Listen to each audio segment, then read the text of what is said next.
Good morning, respected principal, teachers, and dear students.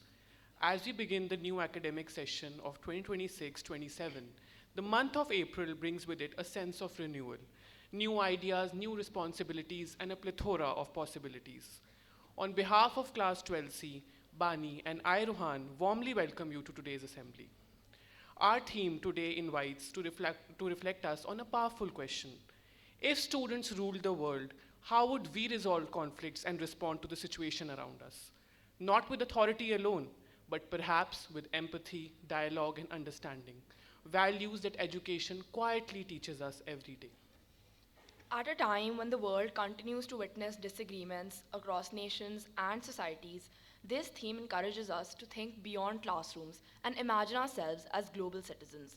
As students of the humanities, studying subjects like political science, economics, and psychology, we try to understand conflicts not just as events, but through ideas, institutions, and the human choices behind them.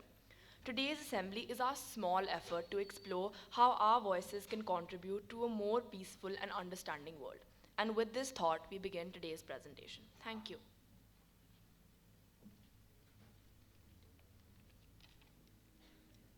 An overview of nation's most significant updates and national developments. The Central Board of Secondary Education is expected to announce Class 10 and 12 results soon. Many students across the country are eagerly waiting for the official update.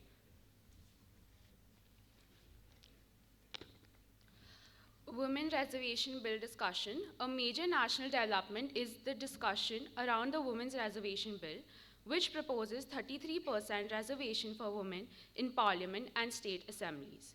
Rise in LPG prices. Due to the global conflicts, especially in the Middle East, the supply of LPG has been affected. As India depends heavily on imports, this has led to rise in prices and concerns among households and small businesses.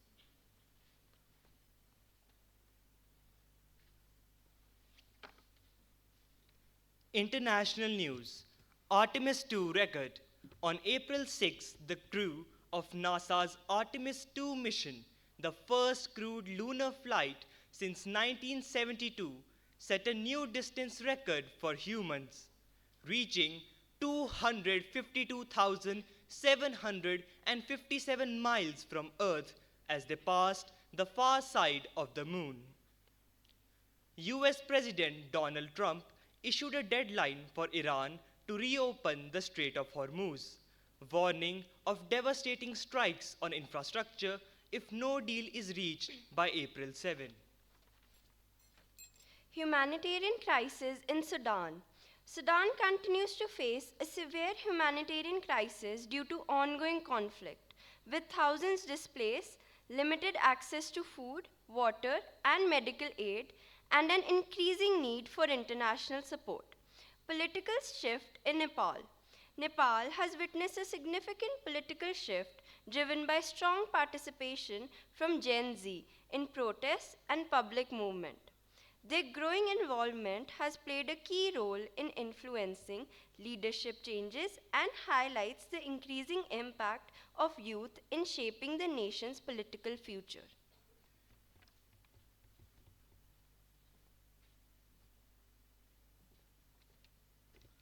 Sports news. Rajasthan Royals continue their flawless run, beating Mumbai Indians by 27 runs, with Jaiswal scoring 77 of 32 balls. KKR faces batting struggles despite top performances, while concerns arise over MS Dhoni's continued absence from batting impact for CSK. Badminton. Ayush Shetty stunned the world number 7 Lee Finn at the Badminton Asian Championships. Football. Champions League. Arsenal won against Sporting and Bayern Munich clinched a 2-1 victory over Real Madrid.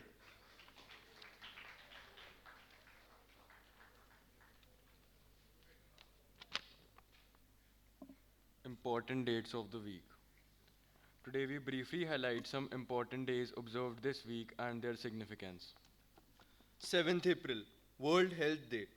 Observed by the World Health Organization, this day reminds us that good physical and mental health is our greatest wealth.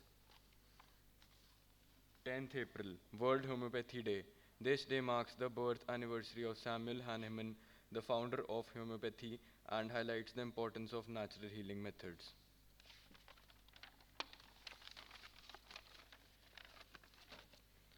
National Safe Motherhood Day. It spreads awareness about proper health care for mothers and honors Kasturba Gandhi. 12th April, International Day of Human Spaceflight.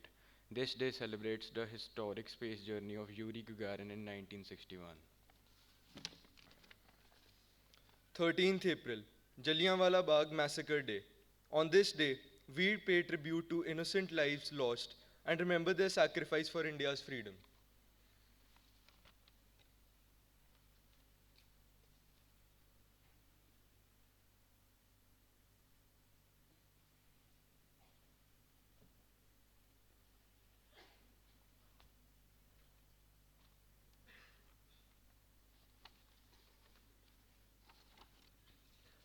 When students lead global peace, fresh perspective replace old prejudices. Most of the world's conflicts are fueled by old prejudices, biases handed down like worn out clothes. Leading for peace isn't just about ending a fight, it's about starting a new conversation. When you speak up, you aren't just the future, you're the reality check the world needs right now. As we reflect on today's thoughts, we are reminded that ideas shape actions, and actions in turn shape history.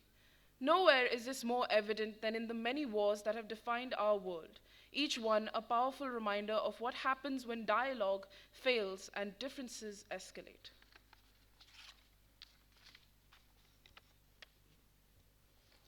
From the trenches of World War I, where alliances turned tension into catastrophe, to the devastation of World War II, where unchecked power and deep rooted hatred lead to unimaginable loss, history reminds us how fragile peace truly is. The Cold War prolonged fear across generations without a single direct battle between its main rivals, while conflicts like the Vietnam War revealed how ideology can divide not just nations, but entire societies. Closer to home, the India Pakistan wars show us how unresolved histories can echo across decades. And even today, the Russia Ukraine war stands as a proof that the world has yet to outgrow conflict.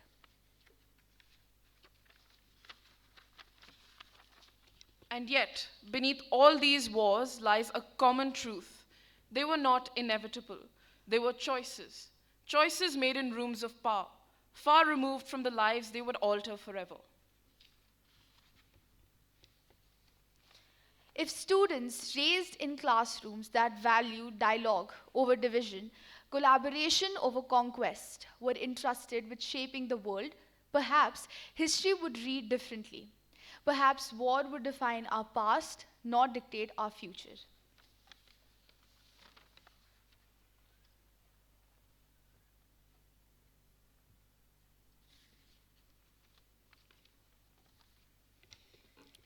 Today, wars are not fought on borders anymore. They are fought on our phones.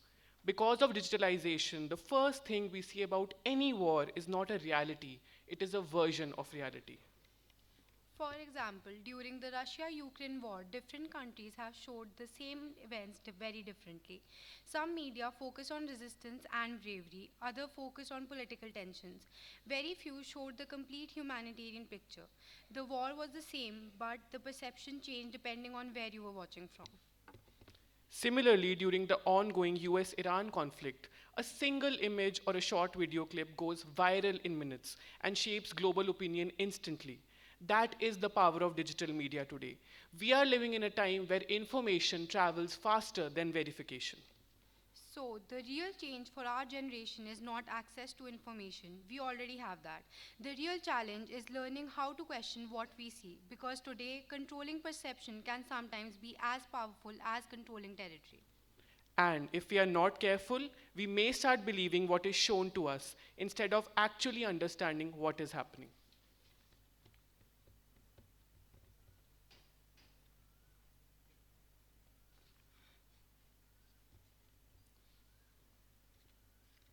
insensitivity, and passivity of youth.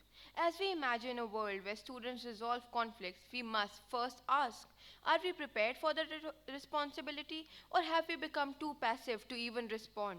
Today's youth is more connected than ever, yet often more disconnected from reality. Whether it is bullying in school, discrimination in society, or tensions across the world, we scroll past, stay silent, or think someone else will deal with it. We hear about conflicts like the Russia Ukraine war, the Israel Hamas war, and tensions between India and Pakistan. As Elie Wiesel once said, the opposite of love is not hate, it is indifference. And passivity creates exactly that indifference.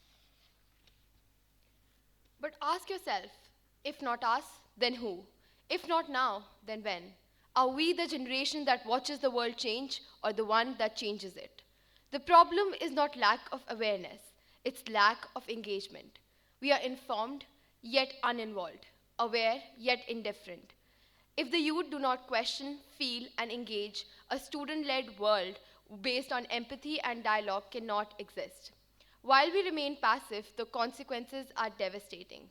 Lives are lost, families are broken, and countless children, the future of humanity, never get the chance to be heard.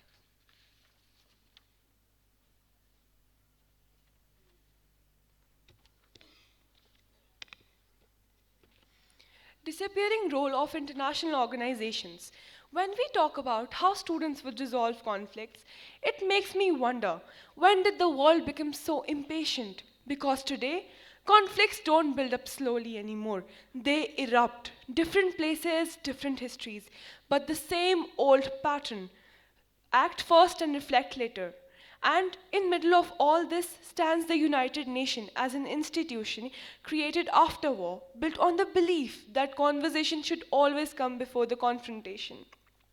With UN Security Council, peacekeeping missions and the global forums, the UN was meant to be world's pause button, a place where the countries would stop, sit and talk.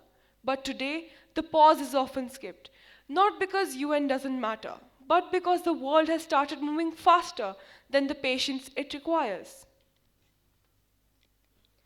And honestly, that should bother us. Because global platforms like the International Court of Justice and the World Trade Organization were never meant to be formalities. They were meant to slow us down, just enough to think. Think about it in a classroom. When there's a conflict, the first thing you're told is stop, sit, and talk. Simple words, clear instructions. Yet, on a global stage, the worst thing you can do is react instantly. And that is exactly what those countries are doing today. If students ruled the world, maybe we would take those classroom lessons seriously. Maybe we would pause, listen, and understand before acting. Conflicts wouldn't disappear overnight, but they wouldn't spiral the way they do now.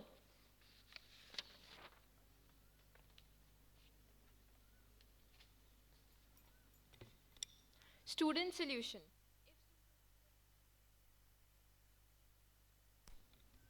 If students were interested in resolving global conflicts, the approach would shift from power politics to problem solving rooted in empathy, logic, and collaboration. First, structured de escalation protocol.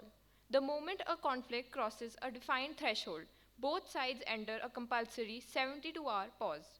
No military escalation, no aggressive statements. During this time, facts are verified by independent global agencies, neutral observers are deployed on ground, monitor dialogue begins. This isn't idealism, it's control over chaos. Second, mandatory cooperation between rivals. Even during conflict, opposing sides collaborate on neutral issues like climate action, disaster relief, and health crisis. Cooperation builds trust without forcing agreement. Global citizens. Students would emphasize global unity over national superiority. Having grown up in a digitally connected world, they see themselves as global citizens. Initiatives like international student exchanges and collaborative projects show that cultural understanding can replace hostility with harmony. Public transparency dashboard. Every major conflict would have a live, public digital dashboard. It would display verified updates, negotiation progress, humanitarian data, agreements. All information is cross verified by independent bodies. When people see the truth clearly, propaganda loses its power. Narrative correction campaigns. Students would actively counter biased narratives through global campaigns, fact based content, documentaries, and social media movements. Changing public perception is key because conflicts often survive on misinformation and hatred.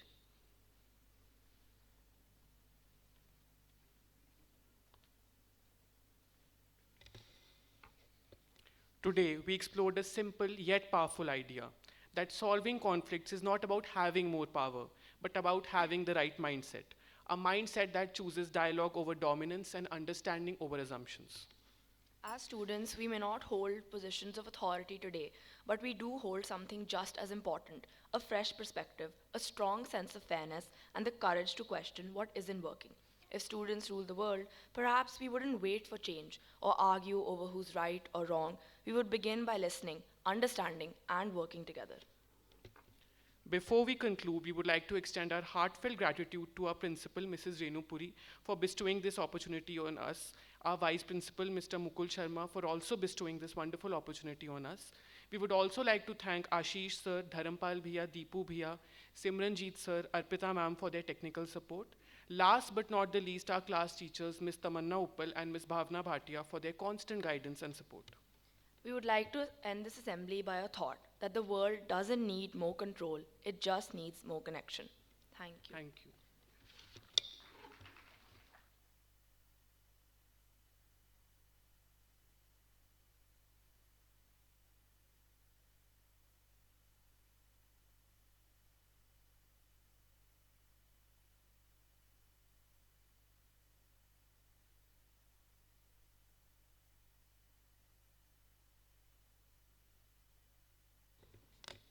Morning.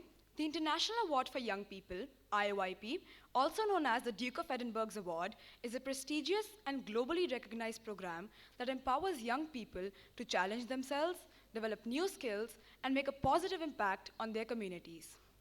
We are proud to share that a total of 52 students have recently been honored with the prestigious Bronze Award. I would now like to request our Vice Principal, Mr. Mukul, to kindly join us on stage to present the awards to the deserving recipients. Students are requested to step onto the stage as their names are announced and to remain on stage afterward for a group photograph.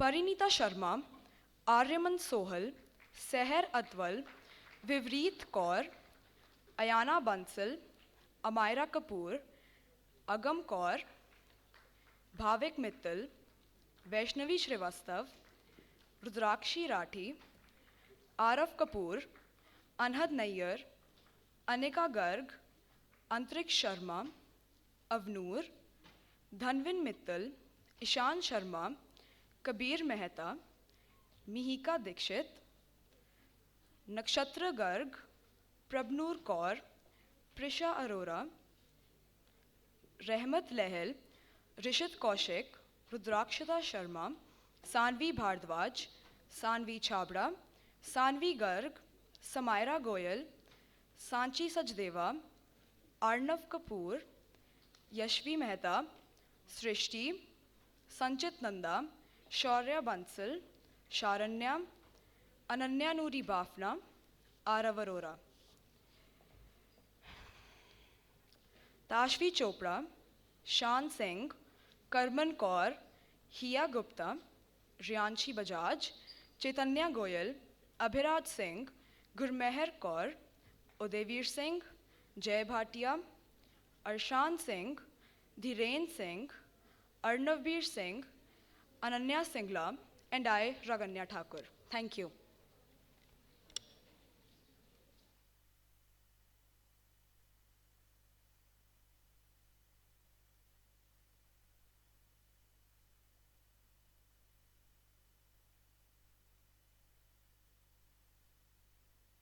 Everyone to please keep the applause going.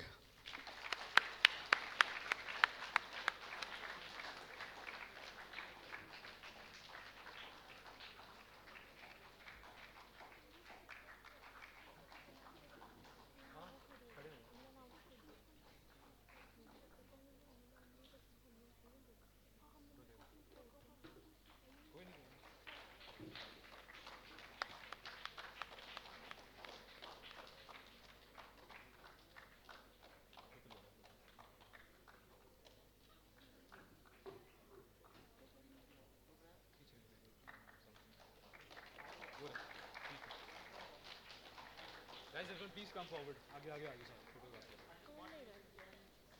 वो कीर्ति ma'am पीछे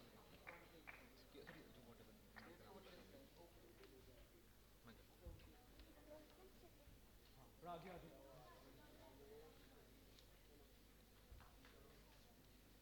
वो toll can stand behind बाकी आगे आगे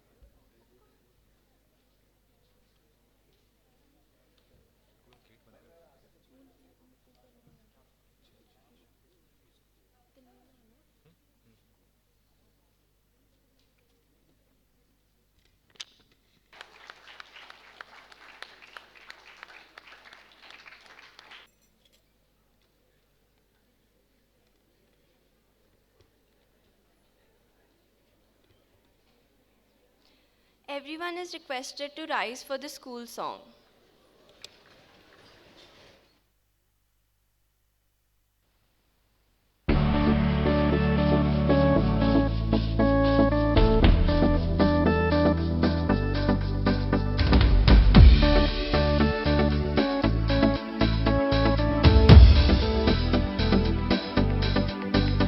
Together unafraid, over land in the air, on the sea. Together let us work hand in hand at Vivek and ring the bells of victory. Together unafraid, for 100 nights, 100 days. Together let us go where Vivek's flag flies and friendship's banner raise. Together unafraid, with knowledge and integrity. Our motto at Vivek, onwards to the goal we will always march, with faith and hope and cheer. Together unafraid. Please keep standing for the national anthem.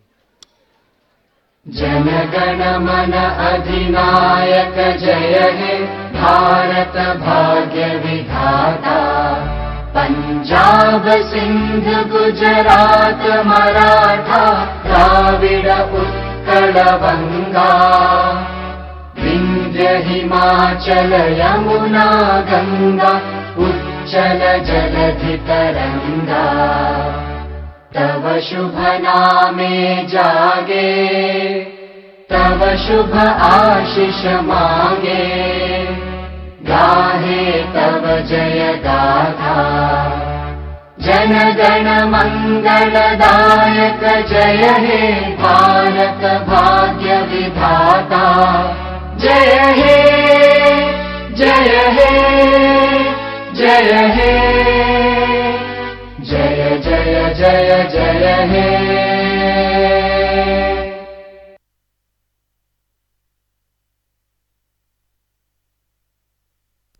Now everyone can please silently exit the auditorium. All grade 10 students to please stay back after the assembly. I repeat, all grade 10 students to please stay back after the assembly. Thank you.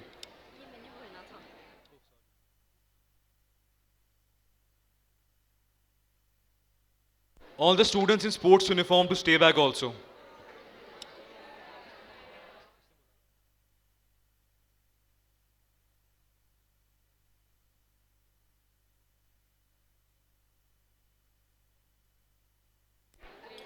Students of class 12th can move out.